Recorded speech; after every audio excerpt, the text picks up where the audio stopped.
दोस्तों, मेरा नाम फुरकान है। मैं 25 साल का हूँ। मैं जो आपको कहानी बताने जा रहा हूँ वह मेरे साथ घटी एक सच्ची घटना है।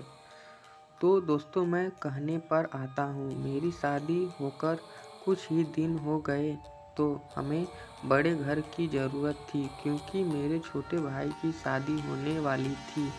तो मैंने एक एजेंट को बुलाया, तो उसने एक घर बताया कि वह घर मेरे परिवार के लिए बहुत सही है।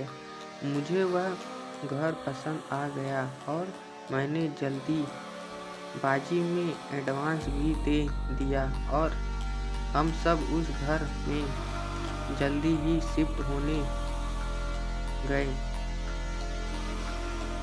दोस्तों, चैनल को नए हो तो चैनल सब्सक्राइब कर लीजिए। पहले दिन मेरी वाइफ कुछ सामान साफ कर रही थी तो अचानक उसके सामने से कोई औरत गुजरी।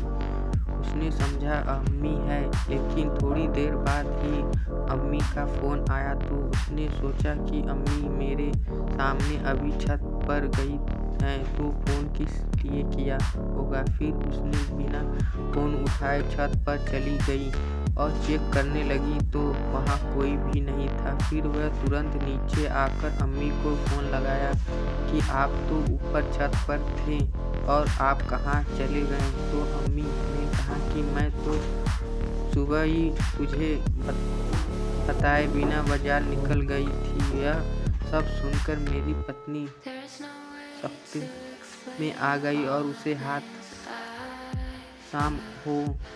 तो जब मैं घर आया तो मुझे मेरी पत्नी ने सब कुछ बताया तो मैंने कहा कि यह सब तुम्हारी सिर्फ वहम है। दूसरे दिन अम्मी रसोई में मछली साफ कर रही थी तो पीछे से किसी ने अम्मी के बालों को खींचा।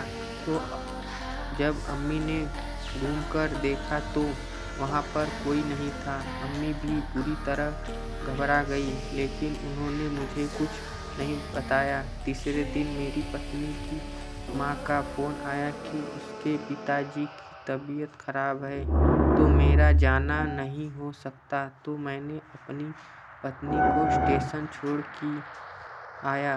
रात को जब अपने बेडरूम में सो रहा था तो मुझे नींद नहीं आ रही थी। जब मैं उठने लगा तो मैं उठ नहीं पाया, जैसे किसी रूहानी ताकत ने मुझे रोक रखा हो। फिर थोड़ी देर बाद मैं उठ गया। उस दिन अंतिम बार उस घर पर सोया था। प्लीज़ फ्रेंड्स, अगर आप चैनल पर नए हो तो चैनल को जरूर सब्सक्राइब करें। स्टोरी आपको कैसी